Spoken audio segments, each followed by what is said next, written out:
Card. মা আবার কবিরাজের কাছে কেন? হ্যাঁ আন্টি এমনিতে তো 500 টাকা গেছে, কবিরাজের কাছে গেলে আরো 500 টাকা যাবে। আর আমার সন্দেহটা দিন দিন বেড়েই যাচ্ছে। আর আমার মাথা ঘুরছে, চকচকা 500 টাকার নোট। একদম ভাবা যায়। হে আল্লাহ, যে টাকাটা চুরি করছে তার জন্য লিভার ক্যান্সার হয়। আরে বাবা কিচ্ছু হবে না। দাঁড়া, উপর 10, 20, 30, 40, 50, 60, 70, 80, 90, 100। আঙ্কেল আমি একবার। উপর 10, 20, 30, 40, 50, 60, 70, 80, 90, 100। ওই ফালতু, আমার টাকা আমি চুরি করবো ছাগল। খোদা আমার একটু শান্তি দাও। আর আমার করে টাকা দাও। আলামি দাই গিয়ে নালবাল মুলি খাই। হ্যাঁ তুই যা, তাহলে আমিও যাই। এই দাঁড়া, এত খাই খাই আর যাই কেন? হ্যাঁ গো, তোমার টাকার জন্য আমার অনেক কষ্ট হচ্ছে গো। আমার তো এখন তোমার উপরে সন্দেহ হচ্ছে। কেন, তুমি কি গোয়েন্দা? আন্টি আমরা এখন তাহলে কি করতে পারি? এক কেন গান গাইতে পারিস? কে ছেলে আমার বলো না তুমি।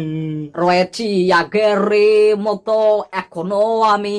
চুপ, মস্করা করা হচ্ছে আমাকে নিয়ে। টাকাটা না পেলে আজ খাবার জুটবে না কারো কপালে। কপালে জোটার দরকার নেই, প্লেটে জুটলে